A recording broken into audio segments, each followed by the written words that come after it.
For 64 years, the World Cup has followed one unwritten rule: defending champions don't win it again. Right, the fact that this hasn't been done since 58-62 by Brazil. And history tells us, especially the way the world football game has advanced in so many different countries, that it makes it even more difficult now. History is against them right now. But this Argentina team is starting to make that rule look breakable.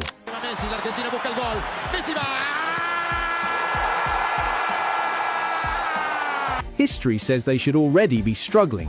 Instead, they won all 3 group matches, conceded just 1 goal, rotated 9 players without losing control, and watched Lionelmessi score 6 goals to become the first player ever to score in 7 consecutive World Cup matches.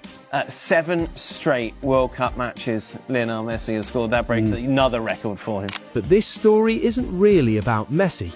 It's about a team that has quietly become international football's most complete tournament machine. A team built by Lionel Scaloni through 4 major trophies, driven by one of the best goalkeepers in the world, powered by a midfield that rarely loses control, and backed by a squad so deep that resting its greatest player barely changes the outcome.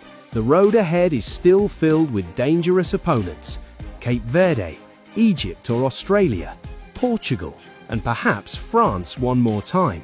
Yet with every passing match, Argentina look less like a defending champion trying to protect a title, and more like a team ready to make football history.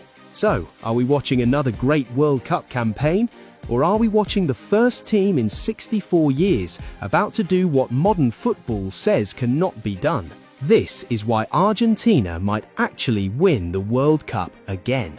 I think even without Messi, Argentina's expectations was always to win. It's the double-edged sword of the Argentinian sports culture, where coming in second is not good enough. Everything you do, you compete to win.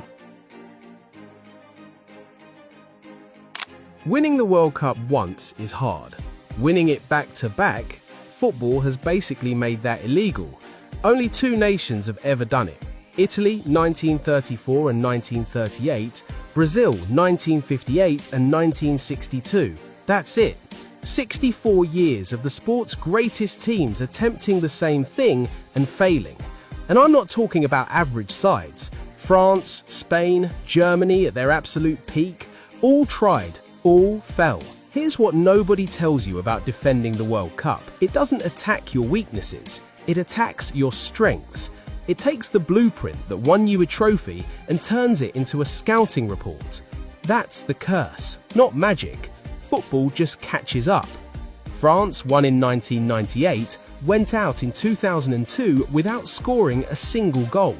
Italy won in 2006, finished bottom of their group in 2010, knocked out by Slovakia. Spain showed up in 2014 as world and European champions and got taken apart 5-1 by the Netherlands in their opener. Germany won in 2014, last in their group in 2018 after losing to Mexico and South Korea. Every time, same story. Opponents adjust, legs age, the hunger shifts, and at a World Cup, where 3 group games can destroy 4 years of planning, there's no time to slowly find yourself again. Argentina have already cleared that trap. 3 games, 3 wins, 9 goals, 1 conceded, no defending champion wobble, nothing. Their tournament opened in Kansas City against Algeria. Messi's 200th international appearance, Patrick Mahomes in the stands, and Zinedine Zidane's son in goal for Algeria. I genuinely could not make that up. Messi scored a hat-trick, his first ever at a World Cup. 3 goals that broke Miroslav Klose's all-time record and turned Argentina's opening night into something between a celebration and a warning to the rest of the tournament. The Austria game told me even more. Austria were organised, physical, hard to break down. Messi missed an early penalty, the kind of moment that starts a spiral for a different team. Argentina didn't blink, stayed patient, kept their structure, ground Austria backwards.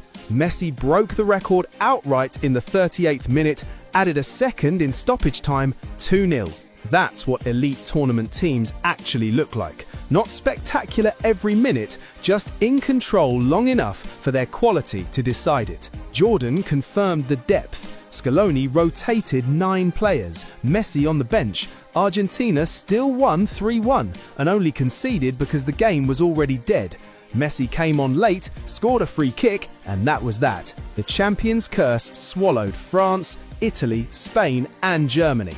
After this group stage, I'm genuinely struggling to find what's supposed to stop Argentina from walking straight past it.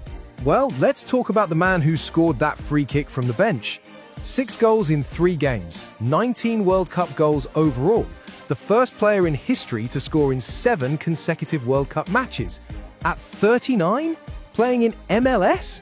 I don't know what to tell you, the man is not normal. What actually makes Messi dangerous in 2026, though, isn't the volume, it's the efficiency. He stripped his game down to the moments that matter, and Argentina have built the entire system around placing him closer to those moments.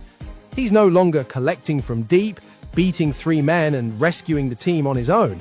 The midfield does the running, the fullbacks provide the width. Messi waits in the pockets between the lines for the one touch that decides everything. This version of Messi might genuinely be the best tournament version we've ever seen, not because he runs more, but because he wastes less. Argentina aren't depending on him the old way, they're carrying him to the right places. That makes him more dangerous, not less. But here's where it gets really interesting. Messi alone doesn't explain why Argentina look capable of defending this trophy. Emiliano Martinez changes the emotional temperature of knockout football. His penalty heroics helped Argentina win the 2021 Copa America, the 2022 World Cup, and the 2024 Copa America. In a tournament where one shootout ends everything, having the best penalty goalkeeper alive in your net is not a small detail. De Paul covers every space Messi no longer has to cover. Pressing, recovering, carrying, protecting. McAllister controls the tempo, receives under pressure and stops the midfield from becoming frantic. Enzo Fernandez gives the structure range, drops deep, protects transitions, opens the pitch with his passing. Between those 3, Argentina have a midfield doing all the dirty work, so Messi simply doesn't have to. Romero attacks duels and makes opponents feel contact early. Otamendi brings the positioning and experience to manage pressure without losing shape. Together, they anchored a campaign where Argentina conceded just 10 goals in 18 CONMEBOL games, the best defensive record on the continent. Up front, Lautaro holds the line and finishes inside the box. Alvarez runs behind defenders, drags centre-backs out of position, and turns Argentina's defensive pressure into immediate forward momentum. Lo Celso, Almada, Nico Paz off the bench. The squad doesn't drop when Scaloni rotates, which Jordan already confirmed.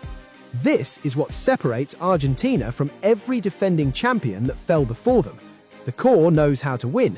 The rotation players are contributing early. The structure holds even without Messi in the starting 11. And when Messi does start, well, you've already seen what happens. None of this happened by accident. So, we've established Messi is unreasonable and the squad is built properly. Now, let's talk about the man holding all of it together.